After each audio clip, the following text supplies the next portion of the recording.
Hello,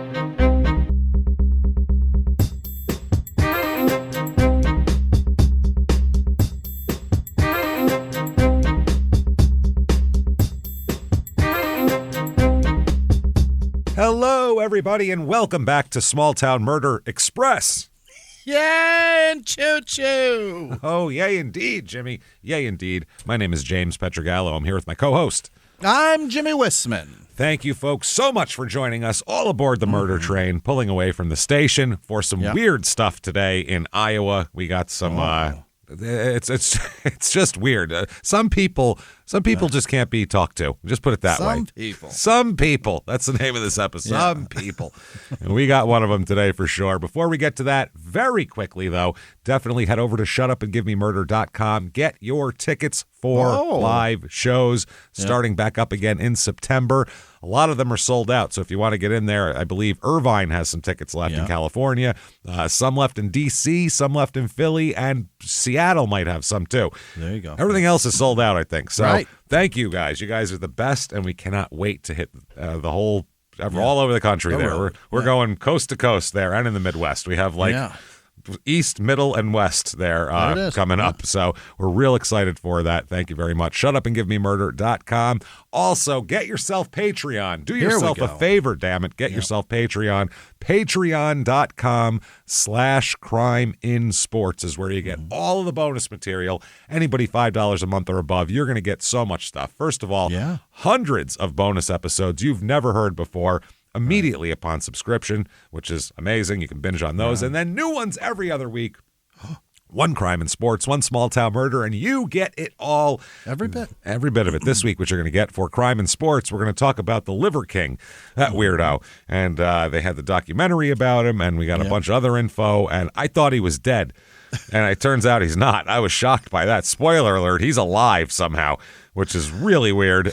And turns out it's very easy to shock you. It really is. Yeah. If you eat raw testicles in a field, I feel like that's going to kill you one of these days, right? I don't know.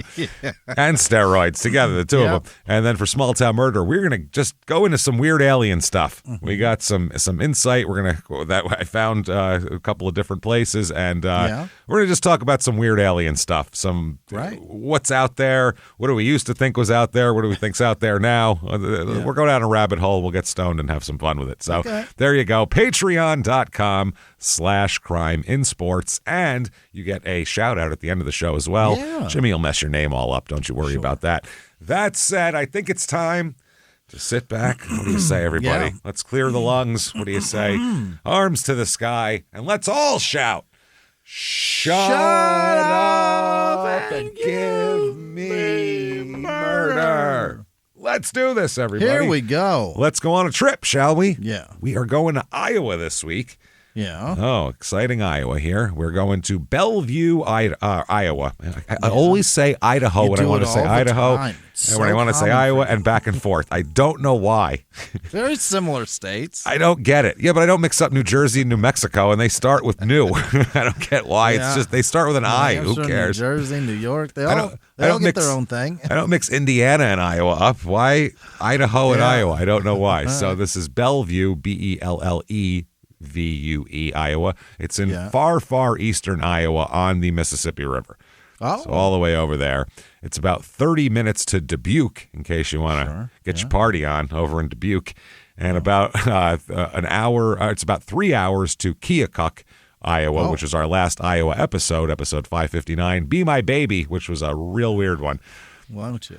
Iowa brings the weird. It's real mild there. It's all, corn and and and quiet muted greetings and things like that, except when they kill each other. Then they go buck wild in Iowa. I almost said Idaho again. This is in Jackson County. Like half the counties in the damn country seem to be Jackson County. Area code 563. Population in this town 2,345. So small town. Real small town to be right on the river there. Median household income here slightly above the national average, $71,786. So it's not poor, it's not rich, it's a middle class kind of joint. Median home cost here $252,500, below the national average, so not bad. They have a couple of slogans and mottos and stuff here. Yeah. The official motto is a true riverfront experience. It is, yeah. We are on the river, basically. That's what we've heard. And the local slogan is, quote, where the eagles soar. They do. I don't know if that's just like the high school. They're the Bellevue Eagles, and I'm not sure. Now, history, I'm only going to tell you about one event because it's crazy. Oh. It's amazing. Okay, this is wild. On July 5th, 2010, they had during their one of their Heritage Day parade, which is our thing to do that we'll talk about as well. Yeah. Okay, a 60-year-old woman named Janet Steins died from injuries of being trampled by a shitload of horses. What? In 2010, not in 1810, 2010.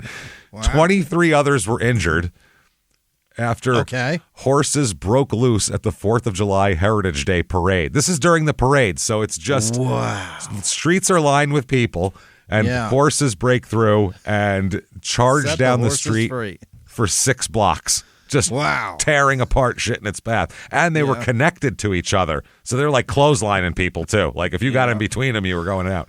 It's bad stuff. 23 people injured, including 2 children who were in critical condition.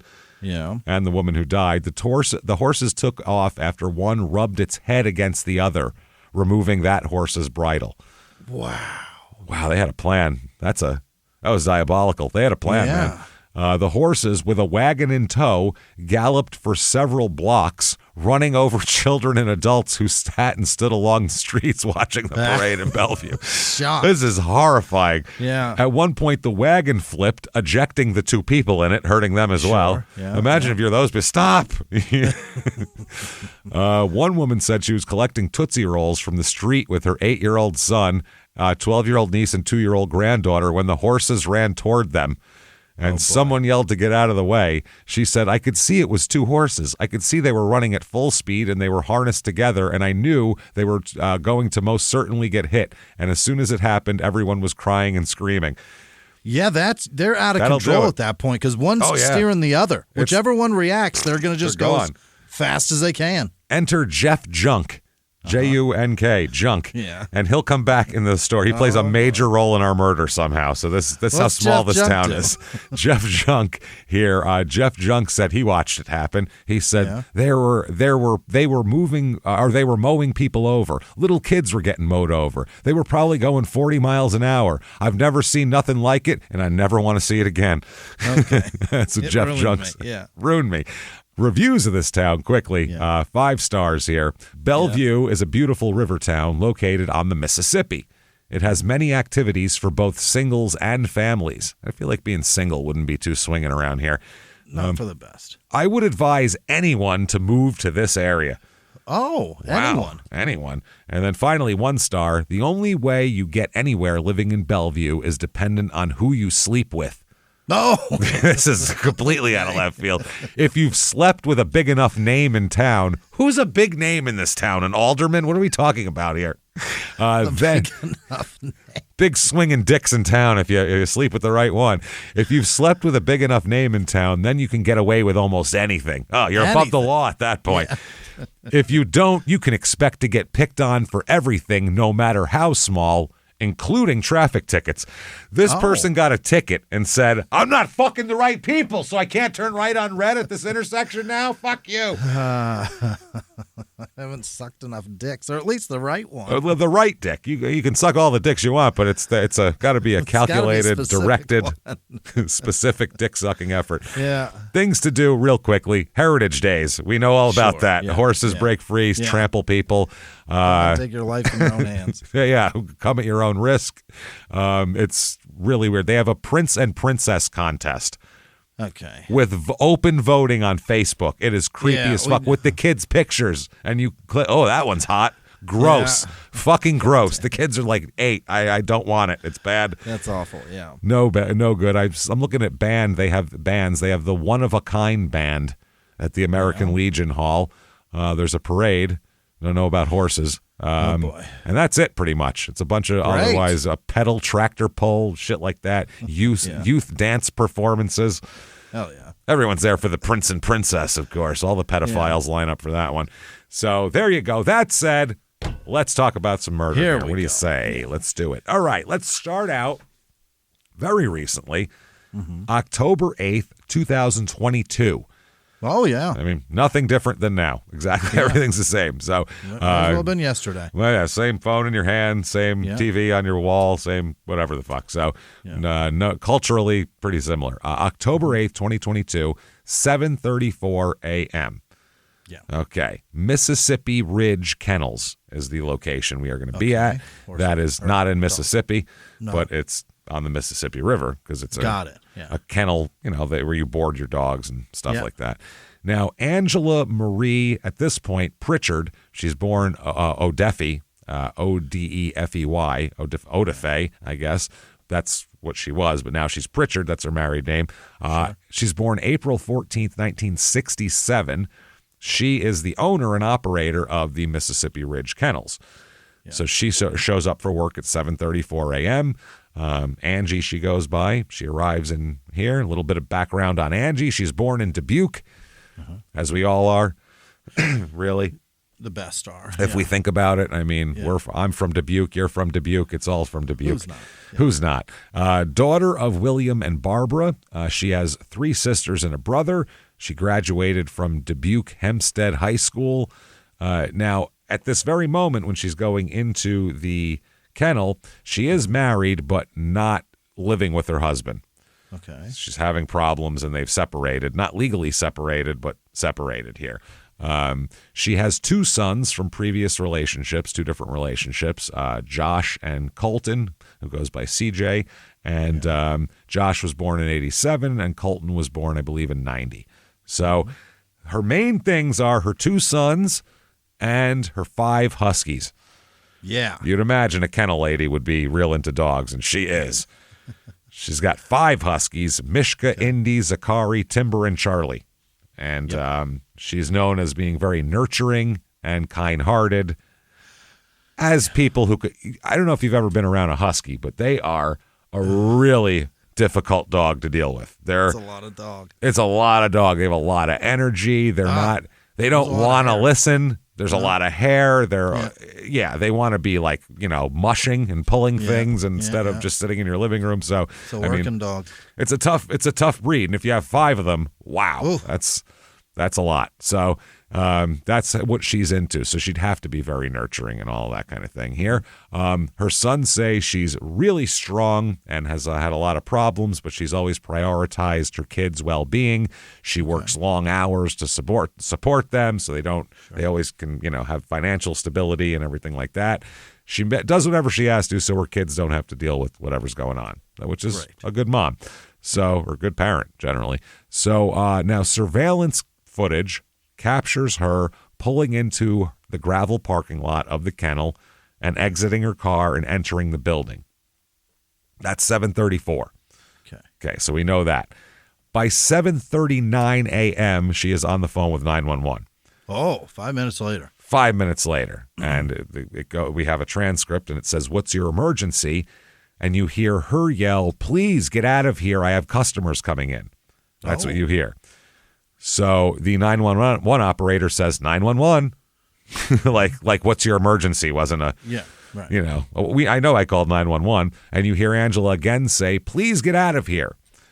So then 911 operator switches and just says, "Okay, where are you at that point?" Yeah. Okay. Where customers will be. Place where customers will be. Where are you? Now let's enter another character in the middle of this 911 call. Let's talk about her estranged husband. Oh. Chris Eugene Pritchard, Prichard, no T in that. Okay. He's an electrician. They met in 2017, Angela and Chris.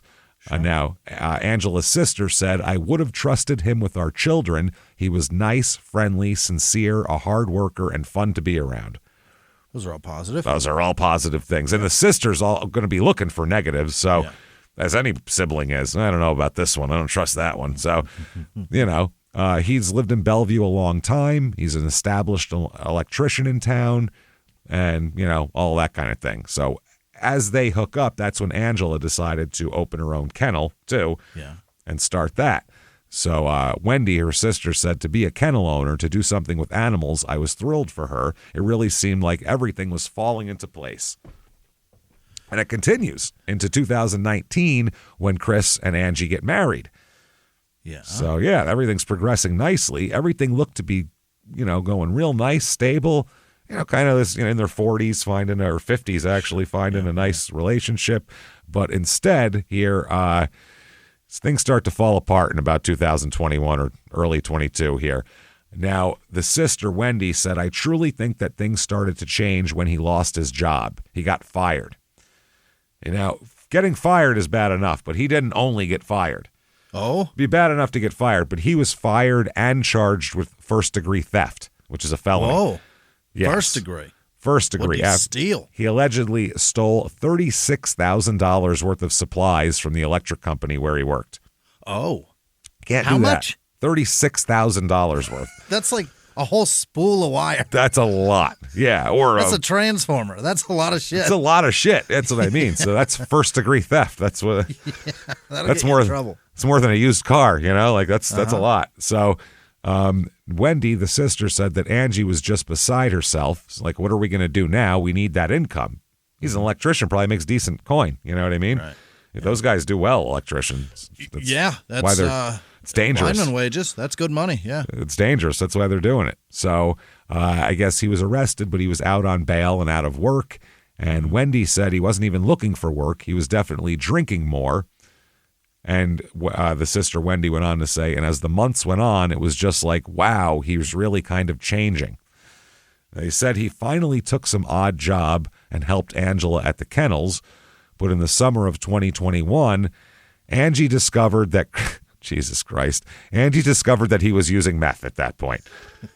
May as well, whatever. I think then you kind of wash your hands of it, right? It's like, okay, you progressed to meth now. Yeah, I'm not dealing with this. I don't think he started that right now. I think he's been doing it a minute. Yeah. Yeah, he was probably doing it and had it's probably one of those functional meth heads. Yeah. Like in that one documentary where the guys are all roofers and construction guys and they don't do anything during the day, but at 5:15, boy, holy shit, it's meth time. But they stop at 9 because they got to get some sleep that night. They got to work in the morning. Right. I feel like that's what he was probably doing before. And now he probably decided that he could sell something that he was stealing for meth money, and then the wife won't find out, or nobody will find out. Maybe. I guess then Wendy said things started to get really bad.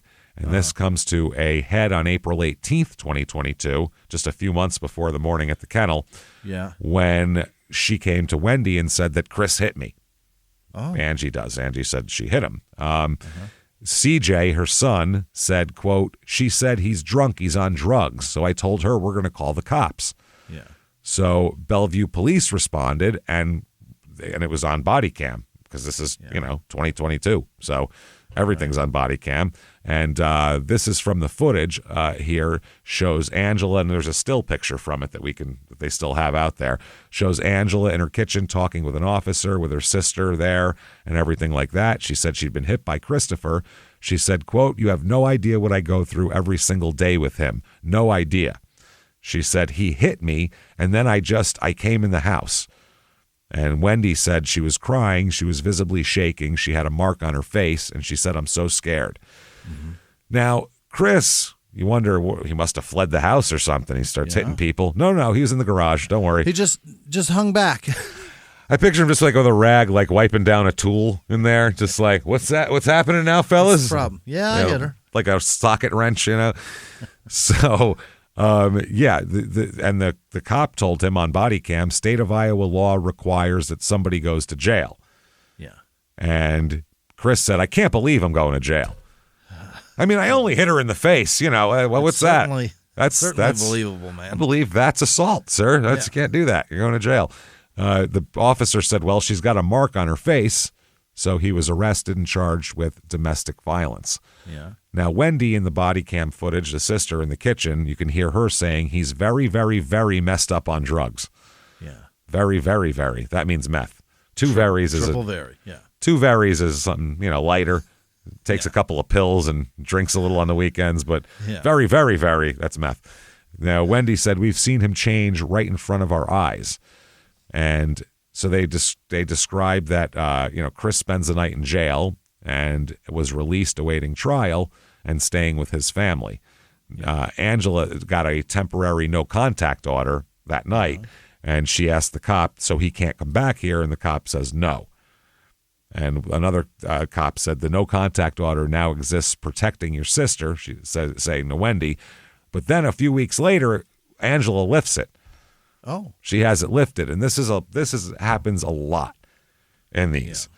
These couples will fight, somebody will be violent, they'll put a restraining order, and then this person will put on whatever sociopathic charm they need to put on to try to get in the good graces again, and then it'll be lifted, and then, rinse and repeat. It just happens all the time. So Wendy said even after it happened, she said, I don't want this. I want our marriage to work. There you go. Mm-hmm. So she thought maybe this would be a wake-up call that he got taken to jail. Yeah. And so they thought, both of them, they've each had divorces before, and they were hoping that this would be it. You know what I mean? They were hoping to settle down here. So Wendy said, I believe he said everything that needed to be said for her to drop that order. The drinking will stop. He'll be home more. Mm-hmm. She said, I'm scared of him, especially if he's been drinking. Then, out of nowhere, Angela finds a tracking device in her car and 2 hidden cameras in her house. Okay, that's definitely over the edge. Yeah, that's crazy. That's crazy. Hidden cameras? Come on. Hidden cameras and a tracking device. Gross. So the sister said, I told her, you need to get a divorce. You need to be done with this, Angie. Yeah, it's over. This is ridiculous. So August 23rd, when this is all happening, Chris sends a bunch of text messages to Angie, including one that states, quote, it's going to get real fucking ugly. Oh, boy. Now, August 28th, Chris tells Angie that he will, quote, destroy her business. And she notifies the court and the police that he is harassing her, and they did nothing to enforce anything on this, by the way. So August 29th, I want to say like a year's time, she called the cops 13 times on him. Wow. And he's just, walking around. Baker's dozen in a year. In a year. So on August 29th, 2022, Angela moves to her sister Wendy's house because she said that she started to be more scared of Chris. Wendy said her words to me were, I'm done. This is it. We're not living in the same house. So she said, sure, move on in. Wendy said, I was like, you have a shadow now because I'm not leaving. You're stuck with me. Like she's going to protect her or something. Right. On August 29th, that same day, Chris calls the police. She left him to live with her sister, so he got mad, has no recourse but to call the police and falsely report that Angela threw a bottle at him and hit him in the face. She's not even there. When they got there, he has no mark on his face and there's no bottle. So, but he called the cops to say that, just to try to get, so they'd have to go there and fuck with her, basically. Yeah. So then the next day, Angela requested a second temporary no contact order, which was granted. And that means no contact, one text and you're arrested, basically. That's what that's supposed to be. So they grant her that. Now, in September of 2022, while he's not supposed to be talking to her as a no-contact order, he somehow gets himself a shop on like Main Street there in Bellevue. What? Right in the middle of town. Electrician, I don't know what he's doing, but he's got himself a storefront. Mm-hmm. And he uses the storefront not to advertise his wares or to, put a sale price on the window. He does it to prominently display signs making negative comments about Angela. Just awesome. In his window. She's a real bitch. Just like right there, and then underneath it. You know that Angela? Ankles. Yeah, just doesn't give a fuck. It's wild. This is ridiculous. Wow. And this is, I assume, a violation of the court's restraining order. That seems like harassment. It's not direct contact, but no, but it's direct harassment. It's public harassment. Yeah. So anyway, it didn't matter though. CJ, the son, said once the second no contact order got put in place, I would say that's when things went really downhill. Yeah. Angela went back to the home she shared with Chris to pick up a few things when he's not supposed to be there. Right. And Wendy was with her, and so was a police officer. So this was an escorted mission here. When they get there, this is wild. The court had ordered him to move out temporarily so she could get her shit, and then he could move back in. Yeah. Wendy says, when we walked in the front door, the house was destroyed. There was ink and paint thrown everywhere. What? All the furniture was destroyed. This is crazy. He had actually taken the mattresses off her bed and rubbed it in dog feces. This guy, meth makes you a creative asshole. I'll say that for it. You're putting it's a really asshole thing to do. Signs in your shop window about her and rubbing her mattress in feces. This is a pathetic child person who has no other recourse. Yeah, but I'll rub poop on it. Yeah, you got to go to like the dog park and grab that bin bin full of dog shit. He had to. Well, she has a kennel and they have 5 dogs. You probably there's find a lot of shit out there. Yeah, I'm sure there's shit everywhere around here, but that is like, can you think of anything lower than that? Like as far as out of ideas, I'll rub poop on it. That's the lowest you can go with anything, right? It's pretty scummy. Yeah. What can I do to it? No, that don't work. No, shit, I'm not supposed to be doing that. I'll rub poop on it. That'll show her. You're out of ideas is what that says to me. So in addition to the ink and paint and furniture all being destroyed and shitty mattresses, there was also guns placed all around to intimidate her as well, to show how many guns he had. Boy. Yeah. So Wendy said, we both just started crying. Yeah. And the problem is the police didn't do anything. Yeah. Wendy said the police said there's nothing we can do. This is his house. If he wants to rub poop on his bed, that is his right to do. Like it's anything within his walls he can rub shit on, he can break, he can throw around, he can throw paint and ink on. It's up to him. Yeah. You do whatever you want with your fucking house if you feel like it, you know? Shit in the living room if you want. It's not. Yeah. Rub your own poop on things. It's your house. Hey, everybody, just going to take a quick break from the show to tell you about some amazing dog food, Ollie. Oh, Ollie.com. OLLIE.com. That's right. If your dog could talk, they'd ask you for Ollie. They'd come up to you and they'd ask you for Ollie, and you go, oh my God, you're talking. That's crazy. And this, you asked for food? It must be amazing.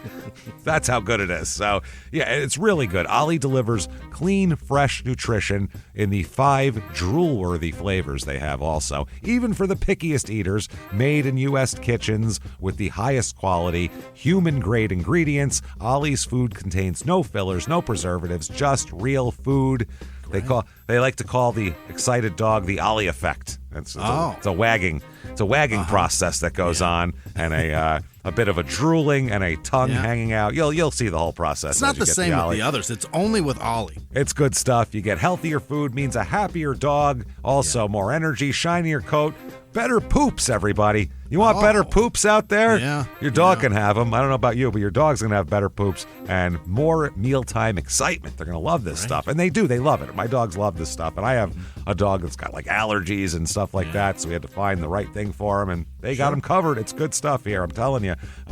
Really good. They have 5 protein-packed recipes like fresh beef with sweet potatoes or fresh turkey with blueberries.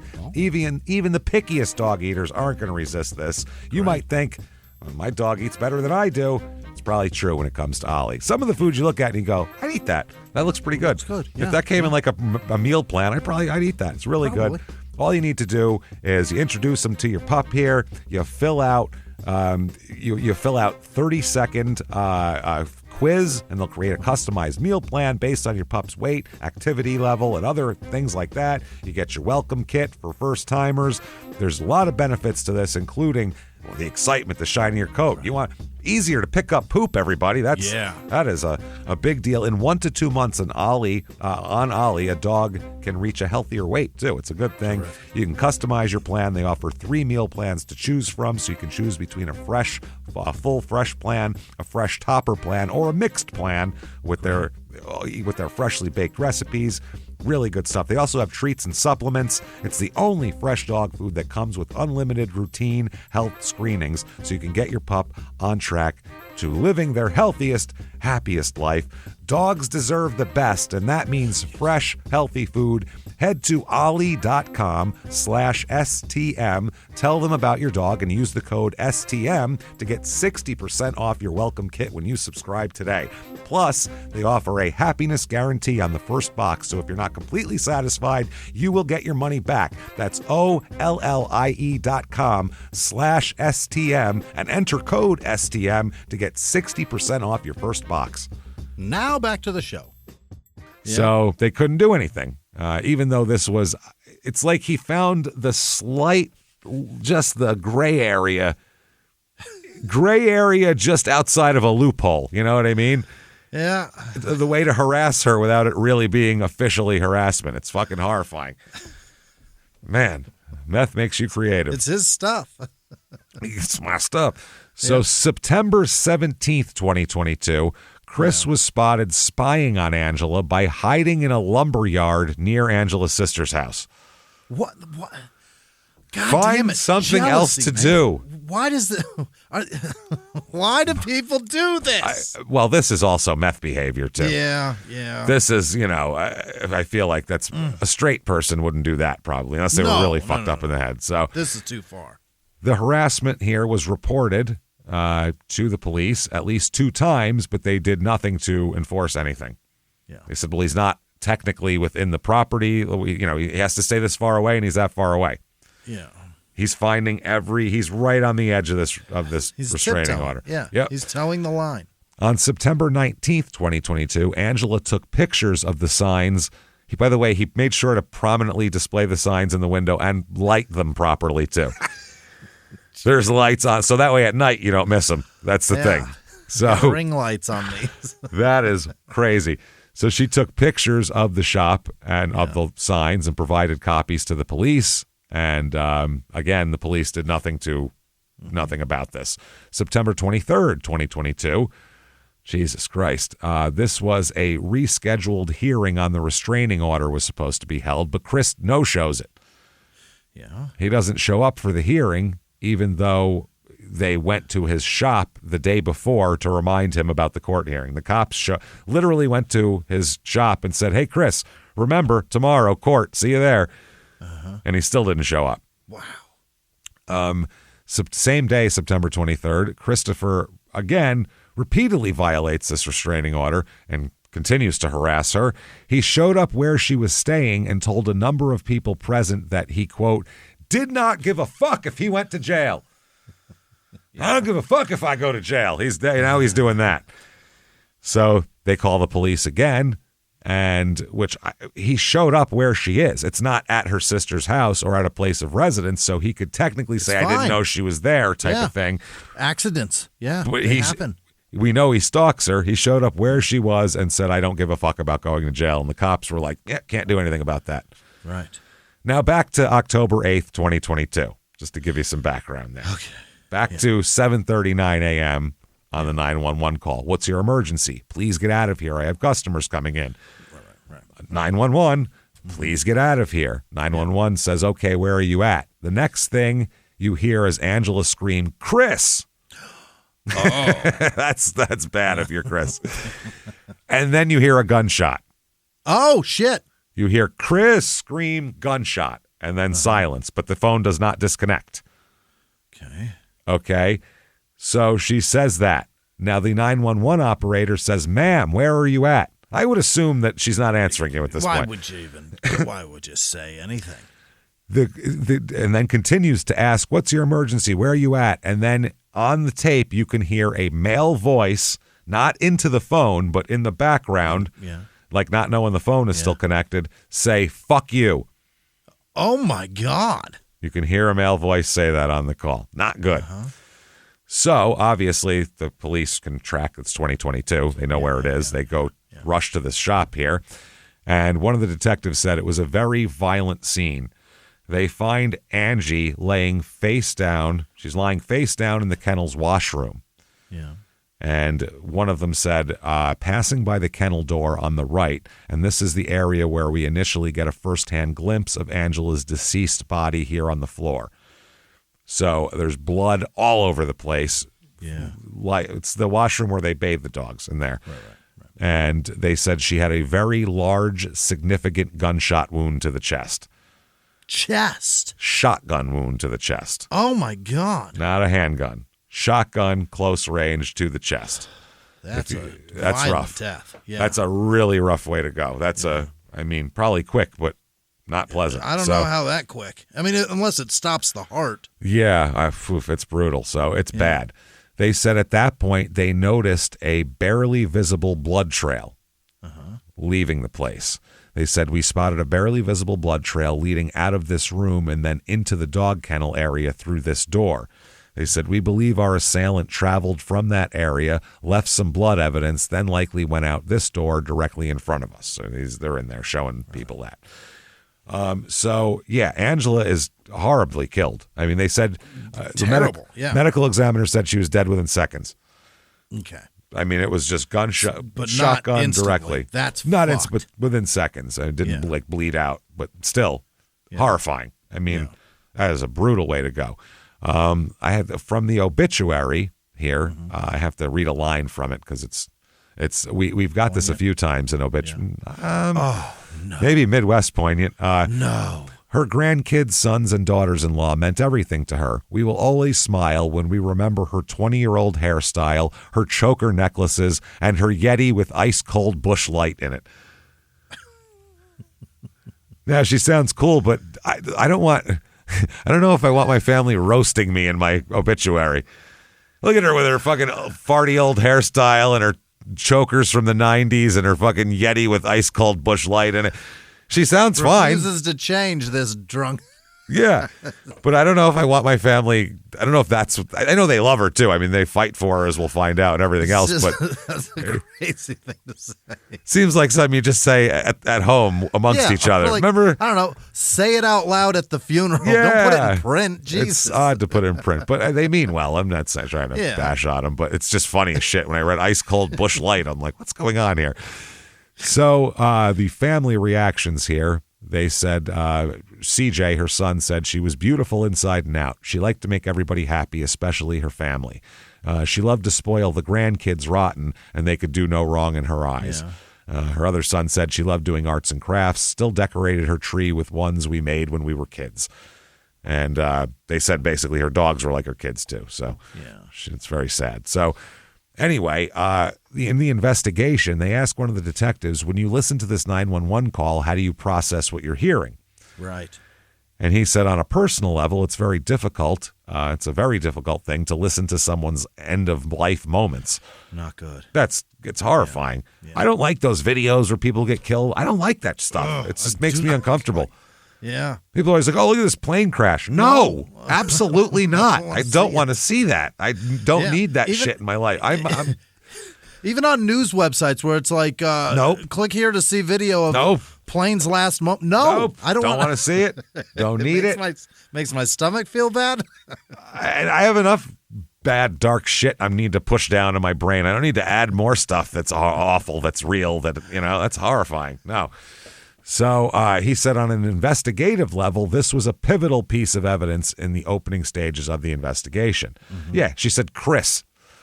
So they said, we're certainly trying to keep an open mind and determine that, okay, if Chris didn't do this, well, then who did? Right. Yeah, and who else is being called Chris?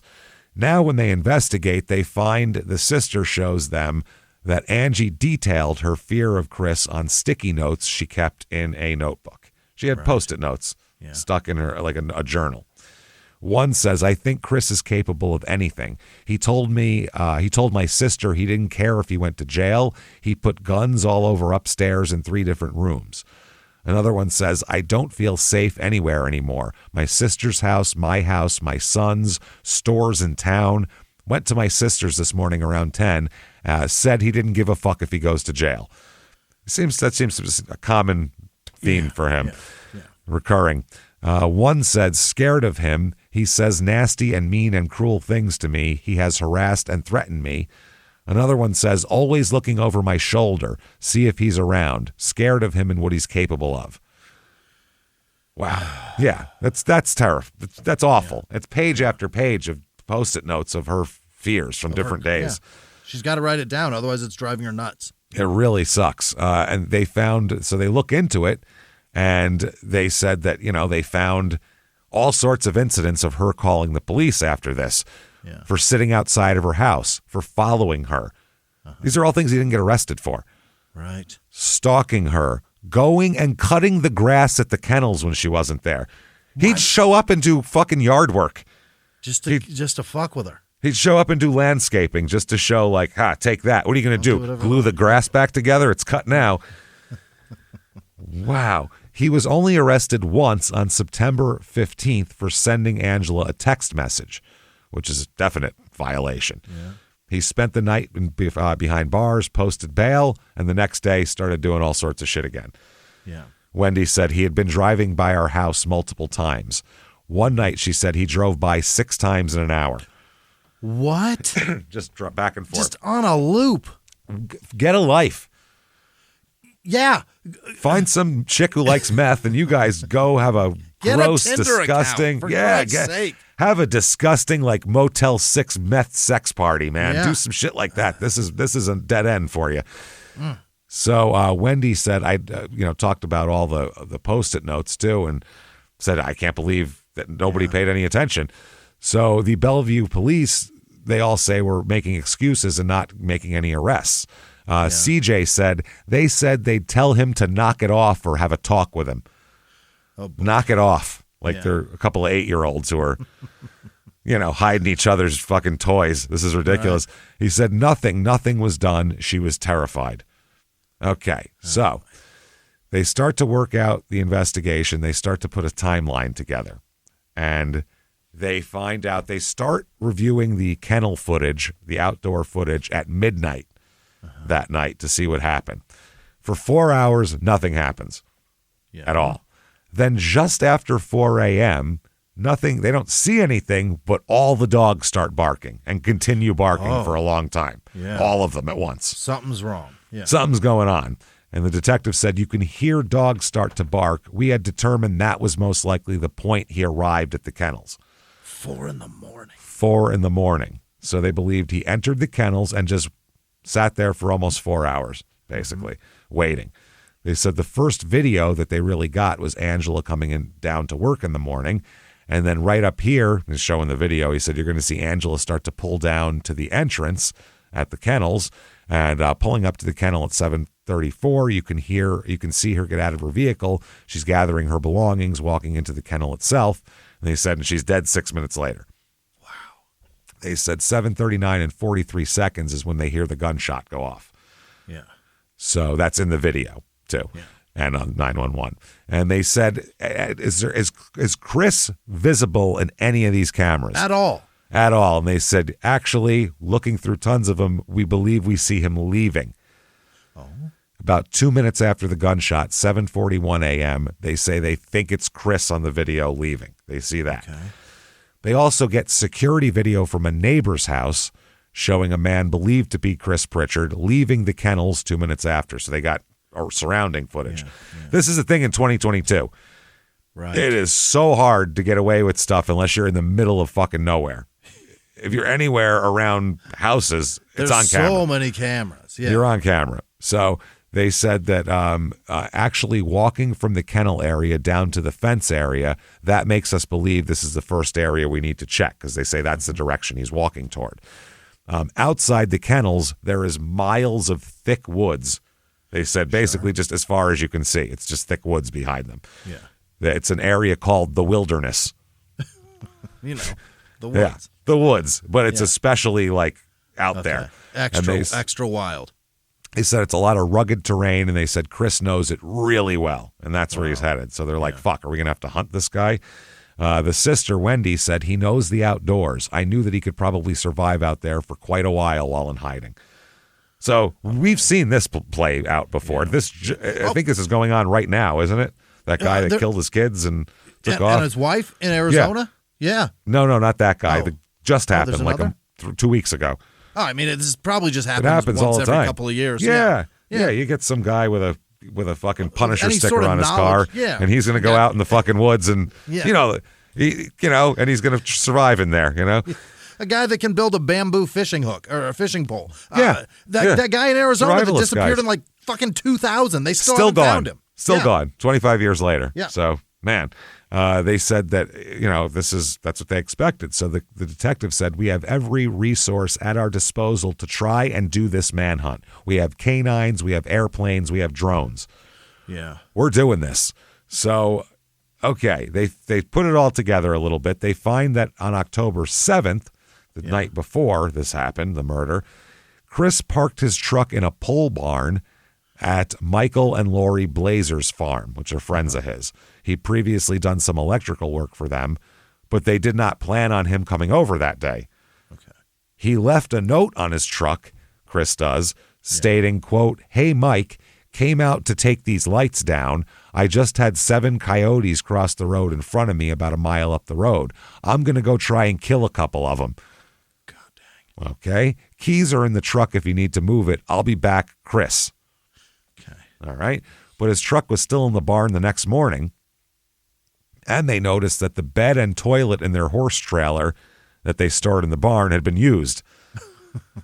So he was camping out. This was a jump off point here. Yeah. So Lori said, the woman here that owns the trailer said, "The minute we came in the door, I knew that Chris Pritchard had spent some time in here. He certainly made himself at home." He shit in the toilet. There's shit.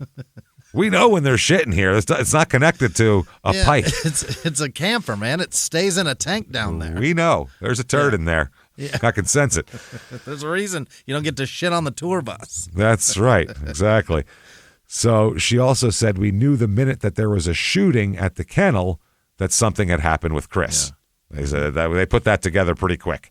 Yeah. They said, "We were concerned that this was a getaway vehicle for him in here because it was just so odd. It had no reason to be here. So I called 911 immediately." Yeah. They didn't want to deal with him coming back.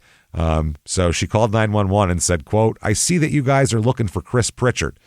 Yeah. And the 911 operator said yes. And they said, "His truck is in our garage. And his turds in our toilet." His turds. If you want to see what he had for dinner tonight, I believe you can collect it and see it's exactly. In our chemical toilet. See what strain of corn he was eating last night. I believe you can get that information. So Lori said it was very intense because at that point he's still missing and we were scared to death. We knew Chris. He would tell us how much he loved Angela, how devastated he was after there was a restraining order. So they later review the home surveillance footage from a camera on their property, the Blazers, showing Chris entering the barn where they kept the horse trailer. So mystery solved. Mystery of the mysteriously appearing turd solved. So like children's book. I was just going to say, I think it's a Nancy Drew mystery. I'm not positive. I think the Hardy Boys solved that one back in '72, if I'm not mistaken. Sounds like that on top of spaghetti. What was that? Or meatballs? Yeah. That shit that we read to our kids that we don't remember. Jay Leno book. Oh, God. So here's how they think he did it here, basically. Mm-hmm. He'd been hiding inside since 4 a.m., obviously. He went all the way through the woods after parking his truck. Yeah. He didn't even use his car, by the way. No? He parked his other truck. He's got a Jeep with personalized plates that say 0 Dark 30 on them. They say 0 Dark 30? Yes, on them. Oh, my God. It's a pretty recognizable vehicle. So he borrowed a truck from somebody else, drove that there, left it there, then trekked through the woods through the middle of the night. In the middle of, you know how dark it is in the woods in the middle of fucking night? Animals He thinks and shit. he's SEAL Team 6, Jake. That's what he thinks. Exactly what I'm saying.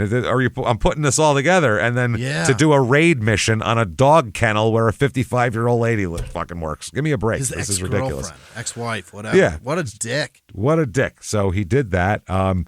So at this point, they figured out, okay, that's what he did. Now where the fuck is he? Where? Yeah. So there's a manhunt. So they say there's hundreds of acres here of farmland and woods, and we have the Mississippi River not far away. So knowing that he could have went in any direction really makes the search difficult. Sure. Like any search. You can go in any direction, anywhere. He's got feet? Ah, fuck. Ah, shit. God damn it. He could have gone anywhere. Can he move them? He can move them. All right. You guys, he's got legs and they're... Guys, he could be in Florida. He could be in Alaska. We have no idea. It could be anywhere. Able-bodied man. He could be in fucking Russia by now. Oh, man. So they fanned out from the kennels. They're heavily armed because they know he's a nutcase and he's got a shotgun. So they go basically through the neighborhoods, house to house, barn to barn. Yeah. He seemed to have vanished into thin air. The dogs lost his scent. Oh, boy. They don't know what to do anymore. So he fucking predatored him. That's it. Yeah, that's what he's covered himself in mud and got down in there. So they said they didn't know what to do. And so they have everybody, farmers, hunters, cops, everybody's looking for this guy. One of the detectives said, if we thought that Chris was going to make his way, say, back to Bellevue, what's the most likely path? Where are his friends at? Yeah. They're trying to figure everything out here. So when he's on the run for about 4 hours, remember Jeff Junk? It's kind of hard to forget him. Jeff and Majunk. Old Jeff Junk. Now, Jeff Junk says, quote, it's a small town. Everybody talks. Yeah. Okay. He's 60 years old, Jeff Junk. He's a cattle farmer who also has a master's degree from Clark University. So what? Who knows? What? Jeff Junk is a fucking enigma wrapped in a riddle, man. He is a whole other thing of junk science. Yeah. So he's a cattle farmer. Him and his girlfriend, Kim Klein. Jeff Junk and Kim Klein. Are you kidding me? Fantastic. He said, I need someone with an alliterative name or I won't be together with them. They have to have happy. Yeah. Yeah, give me like a Jill Jones. Give me a I need something like that, man. Give me a Barbie, Barberini. Tanya I don't Temple. give a shit. Let's Doesn't matter. So, Chris said that they were once close, or Jeff and Kim said they were once close friends with Chris. Mm-hmm. Now, neighbors called them about this big rumor racing through town. Have you heard? Chris shot his wife, Angela. Have you heard? Boy. Hell of a small town. Kim said, said she was saying to everybody, get out of here. I didn't believe it. She said, I never could believe that. So a Jackson County chief deputy then stopped by the Junk's house to warn them that Pritchard's on the run and he might be looking for help from his friends. They basically got a list of his friends and went to all their houses. Okay. So when he's on the run for about 8 hours, there's a knock at the door at the Junk house. All right. Okay. They said, it was 12 hours. I'm sorry. About 8:15 that night. Okay. He's on. Okay. Knock on the door. And they said they answered the door. They weren't expecting any company or anything. Yeah. Kim Klein said when the second knock happened, I believe it's Chris and you need to answer the door. She already knew. She knew. Jeff said, I see Chris out there. Yeah. So he's their old friend and now a hunted fugitive here. So that's interesting. By the way, he's on the porch holding a shotgun, which just not a real friendly visit when you come over. No. Yeah. You've come to my house a lot. You've never been like holding a weapon usually on my front porch. That's never been. And post, like in your hand. 1932, you don't necessarily just wander around with a shotgun in your hand. Not usually. So they do, though. He's carrying a shotgun, and Kim said, quote, Jeff goes, you need to hand that gun to me, and he did, no problem. He's like, you can come in, but not with a shotgun in your hand. Yeah. They said that he was all wet and cut up from trying to lose the dogs that were chasing him. That's the way he put it, trying to lose those dogs. He asked for a beer, a cigarette, and some food. Wise choices. And then call the cops. Those are all good things to have. Those are all in good. A row. Yeah. They're not bad. Yeah. So he said that he shot Angela in the arm. That's what he told them. He said, I shot her, but in the arm. He said that if she was dead, then he's fucked and he's going to be going to jail for a long time, he said. Yeah. So Junk and Klein knew they had to call the cops, but they were like, how do we call the cops with him right here? Yeah. What do we do? So they just hung out with him for a while. They just chit-chatted in the living room. So Chris told them he'd been running all day from the cops and their dogs. So Jeff said, hey, dude, you shot your wife. Yeah. And Chris said, oh, yeah, how's she doing? He hadn't brought it up till that point. Wow. Didn't ask about her. So the couple said, well, not so good. She's dead. Yeah. And they said that he did not express surprise or remorse or anything like that. Nothing. Kim Klein said, quote, nothing. He was sitting here laughing and drinking, and they were talking about old times, him and Jeff Junk there. Remember when them horses ran that old lady over? That was amazing. Remember when it almost killed those kids? Remember that? They hit that one kid. He flew off. I thought he was dead for sure, but somehow the kids are like rubber, you know what I mean? They bounce and shit. That's the day I learned you tether two horses together, and they will work together. They will work together for you. So Pritchard drank and talked for a few hours. Yeah. And then fell asleep in the recliner. Uh-huh. And it's fucking hilarious because they took a picture of him asleep in the recliner. which is, I'll show it to you in a second too, which is very fucking funny. Oh, we've got that one. Oh yeah, I got it right here. Check him out. Let's see. Here he is asleep in the recliner. Oh, he's cozy, yeah. And there's Chris and Jeff reminiscing about the horse tramplings of old. Wow. Right there. We'll post that on our social media, by the way. Is he wearing a bulletproof vest? No, it looks like he's wearing just like an outdoorsy type of thing. Yeah, it's not bulletproof. Some sort of vest, but not a bullet one. No. So they said at that point, they're like, shit, what are we going to do? They're like, all right, let's just call the police. He passed out. So Kim said, just to show that no, he wasn't having any remorse, he never talked about her the rest of the night. And then I took the one, I took the one when he was passed out, the picture. Yeah. Right. So he never brought it up again for the rest of the night. They just bullshitted. So finally, he falls asleep. And they could have done this any time because apparently Jeff Junk knows the chief of or the chief deputy. Yeah. So he didn't have to call anybody. He just texted him. Wow. He texted him. He said, Jeff Junk said, I said, he's up here and he's passed out. Come and get him. Come on, I'll put him on the front lawn for you now. Yeah. So Junk calls the fuzz in. Here we go. Yeah. They come in. When they arrive around midnight, they come in the door. He's still passed out cold in the lazy boy. Wow. It's been a long day. He's real pooped right now. Yeah. So the detective said he didn't know what was coming. So on the body cam, when they wake him up and they're cuffing him, Chris says, what the fuck is wrong with you guys? Jesus Christ, I was sleeping. Oh, is nothing sacred? Who does Christ's this shit when I'm sleeping? You guys are rude as fuck, man. I'm trying to get some fucking Z's here, buddy. That's amazing. What, they fucking put his hand in cold water, in warm water or something? Yeah, he pissed all over himself. Man. Yeah. So they say they just put shaving cream on his hand and then tickled his nose. Oh, hell, I was asleep, boys. Christ's sake, got shaving cream all on me now. So the one cop said he was verbally belligerent to officers that have arrested him. So he was too, because, oh, by the way, they collect the evidence, a 20-gauge shotgun and torn clothes. Wow. And also what he has is Angela's purse, money, and cell phone with him. Wow. Which is pretty good proof there. That's damning. That's pretty damning. By the way, $50. That's what she had on her. That also is very bad for the case because that's robbery. That's also robbery. In commission of a robbery. You murdered somebody. Not good. So, and when they get out to the car on the body cam, they say, do you want your seatbelt, Chris? Yeah. Which I don't think is their choice. Is that their choice? I don't know. I guess it's the back seat. It's not the law, so whatever. Yeah. He responded with, quote, I want a bullet in the head. I want a what? A bullet in the head. That's what I'd like, not a seatbelt. You can't get that, yeah. So no seatbelt. Try to shoot me through the windshield if you could, actually. And on the way to jail, he again asked the police to stop the vehicle and take him out and execute him. We've heard this a few times from people, by the way. This happens a lot. So desperate shit. Yeah, they take him in for interrogation. He tells the police that, yes, he did go to the kennels to talk to Angela. Yeah. Uh-huh. He said to, quote, make things better. He said that she shoved him and the gun went off. Usually when you talk to someone to make things better, you don't do it at the point of a gun. That's right. Yeah. It's hard to get back to a base level of understanding if one of you is holding a weapon on the other one. Yeah. So she said that, yes, she shoved him and the gun went off.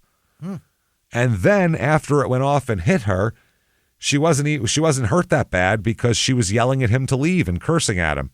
Told me that there was customers coming. Customers getting in here. So Chris said, quote, she said, you got to leave. You got to leave now or I'm going to call the police. I said, I just want to talk. And she shoved me and I hit the cabinet. The gun, I don't know what the gun hit, but it went off. Okay. He said that it looked like I hit her in the arm. You know, how would you die from that? Right. Yeah. So he said, I would have loved to have stuck around, but Angie and her temper, I thought maybe it didn't even really hurt her that bad because she was yelling at me like she wasn't even hurt.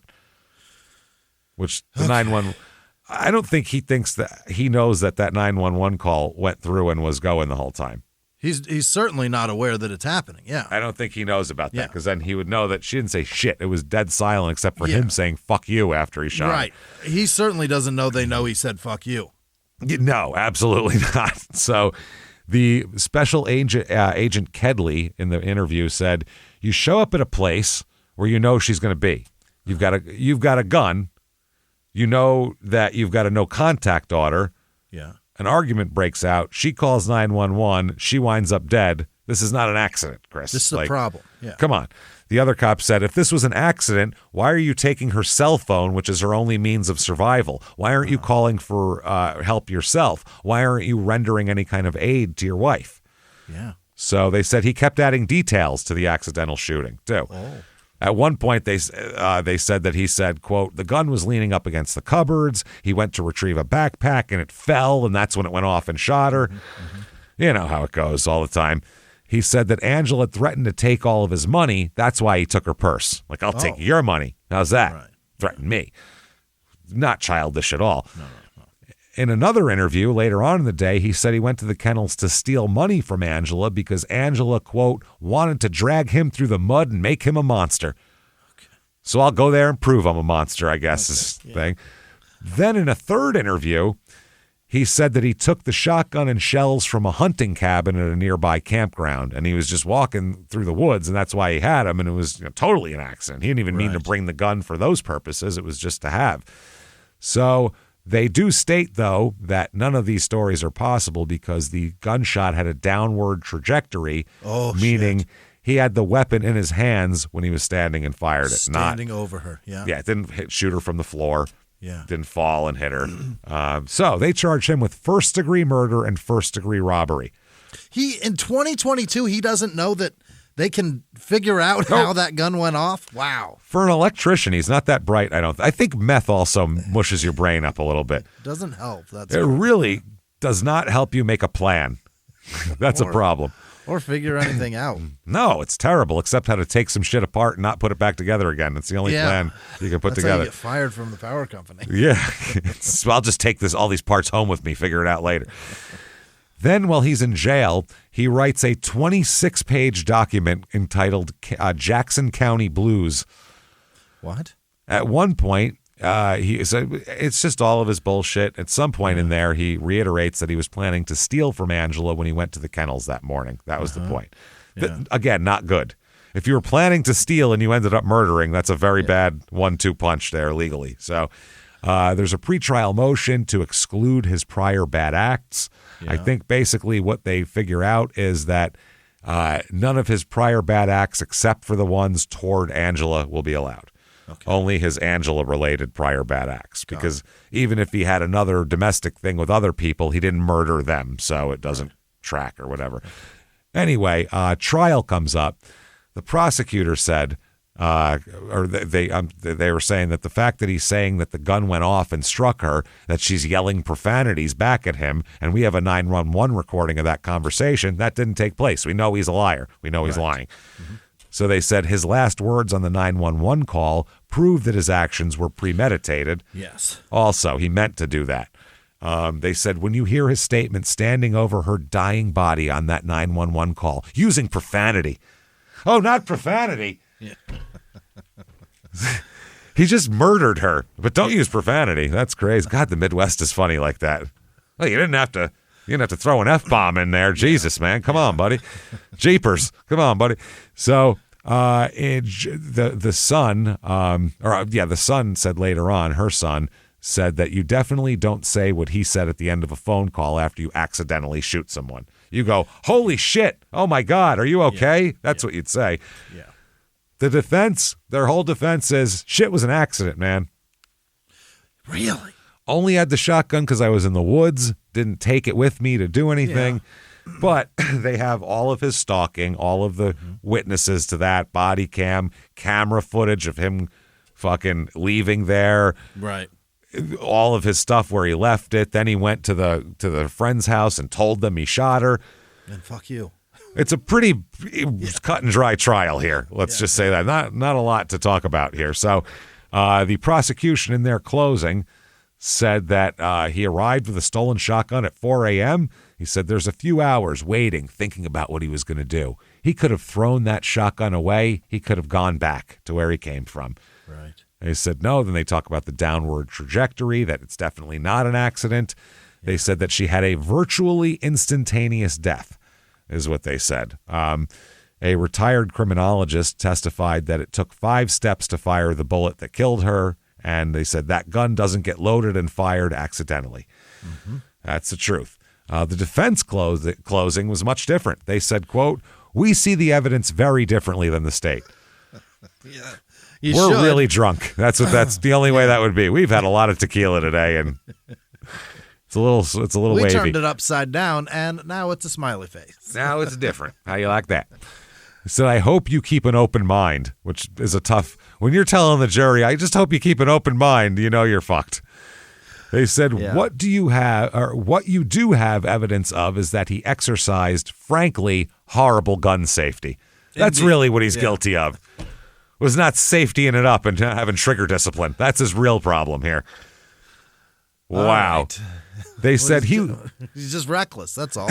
Yeah, they said he was out hunting for coyote. Do you not load your weapon when you're out hunting? Like, of course he had a loaded weapon. What good is having the weapon with you if a bunch of coyotes come up to you? You got to load it. They're going to eat you, you know. So on multiple points, they questioned whether the evidence lined up with the prosecution's version. They said, quote, "You know he likes to write. Not a single word in any of those documents includes a plan." So, you know. They said that he had a previous longer-term marriage before marrying Angela, and he said, quote, "If he was such an angry man, why not the first wife? He hasn't killed every other woman he's ever been with, so, I mean, come on now. That could go for everybody." A bunch of women in this man's life, and they're fine. Imagine if you went on trial for robbing a gas station and shooting the clerk, and they were like, "He's been in 500 gas stations in his life, never shot a clerk before. Now, why the hell would he start now?" Is that a defense? Yeah. No. That's a bad one. So they said, why not destroy the evidence? They said, why all these theatrics of trying to make the relationship work by putting derogatory signs in your storefront about your ex-wife? I don't think that's trying to make anything work. They also questioned what was going on during the 911 call. They said, if he was pointing a gun at her, why wouldn't it be referenced or a scream? They said, she didn't scream. She didn't say, "Why do you have a gun?" They said it indicates that the discharge was sudden and unintended. They said that after that, his flight or fight, kicked in, and he took off. Yeah. And his lawyer said that's a reasonable response to an unfavorable situation. Wow. Is it? Or would you call 911 if you didn't want to kill somebody? They said also the inconsistencies in his story reflect shifting motives. They said it's not to conclude that it's inconsistent. They said it may have simply been a change in intention. There's a significant difference between what we think we saw and a lie. And what we saw. Yeah. Okay. The jury, they know what they saw. They deliberate. Yeah. They know what they heard. They deliberate for less than an hour. Yeah. And they said, "Fuck you." They said, guilty of first-degree murder. They Lori Vallowed his ass. That second trial that she just got done, 20 minutes was the verdict that came out on that one. Damn. Lori's such a bad lawyer, they don't even, not even a half-hour lunch break. It's 20 minutes. That is so fast. So anyway, guilty. Now, during sentencing, the sister, Wendy, Angie's sister, said, "I also gave a victim impact statement, and I said to him, I hope while you're behind bars, you always have to look over your shoulder and be scared for everything you do." How she felt. "I hope you feel just a tiny bit of that, the way you tortured her." Mm-hmm. The judge says, "You, sir, may fuck off, life without parole." Yeah. Peace out, Chris. Yeah. You also deliberate robbery. Yeah. First degree murder. Yeah. That's bad shit. So the family, very quickly, her family, Wendy, the kids, they file a lawsuit against the police department for not doing shit with Chris, even though she kept repeatedly calling for help. They said that their lawyer said they didn't do their job. It's that simple. The lawsuit lists multiple failures to arrest Chris. They said this led to what's called a state-created danger, meaning the officer's alleged inaction and indifference actually increased the threat to Angela. It emboldened Chris. Not only did they not protect her, they made the guy think he could get away with anything. Yeah, by not doing anything, he said they aren't going to do anything. Yeah, they said after the September 1st order took place, the lawyer said 12 times during this relevant time period, Angela Pritchard called the Bellevue Police Department and they failed to follow that law, that judge's order. They said the Bellevue police officers showed Chris favoritism. They said, "We have reason to believe that he was friendly with law enforcement officers." Okay. If you live in a town of less than, say, 500,000 people, cops are not allowed to have friends anymore. Because we see this constantly. You're not allowed to be friends with people because you can't help being corrupt. It just happens. Somebody, inevitably, one of those friends is going to get in trouble. We all get in trouble. Next thing you know, you're going to be cleaning up fucking, crime scene blood with a red Solo cup. And we got a major problem, and I got to hear fucking 5 trials of heavy Boston accents, and I got to deal with that. And I don't want to. This is what happens. So, anyway, they said that repeated lies and obfuscations by the city police and said that the officers made a number of false statements about their relationship with Chris Pritchard. 2 officers denied using the services of the Mississippi Ridge Kennel owned by the Pritchards and denied receiving those services on a reduced fee basis. Oh. They acknowledged that then at that point, their lawyers say they uncovered receipts from the kennel showing both officers received favorable pricing. In fact, one officer picked up their dog at the kennel the night before Angela was murdered there. Oh. Yeah. They said it's hard to believe that anyone would forget being at the scene of a murder the night before the murder occurred because they never said anything. That cop didn't come forward. Yeah. He was like, whoops, okay. Another allegedly indicated in pretrial filings that he was not concerned that Chris Pritchard was going to hurt his wife. They said, even though she had constantly said, that's my biggest fear, all that kind of shit. At one point, he said to her on video, this same cop, quote, that's my biggest fear, that's my department's biggest fear, is he's going to try to hurt you and then hurt himself. Uh-huh. One officer told Chris before taking him to jail on a mandatory arrest warrant, so you know this is out of my control. I'm just telling you my hands are crossed on this. When Pritchard protested, the officer replied, I don't make the stipulations, dude. And the officer also said that well, I kind of would agree with you, almost that like I said, my hands are crossed. And then also let him ride up front and didn't handcuff him when he arrested him. Yeah. He said, I normally don't do that. Oh, my God. He didn't show up for jail. They issued a warrant, and they never went out and found him. No. 8 days, there was a warrant for him issued 8 days before the murder, and they never went out and found him. They said we couldn't find him, and they're like, it's a town of 2,300 people. He's driving a black Jeep with 0 dark 30 license plates. What the fuck are you talking about? You can't find him. He's got a shop on Main Street, you fucking idiot. He's over there making signs, man. Yeah. I saw him. That's wild. Bellevue, their response is that they do not have a duty to protect anybody. What the fuck is your...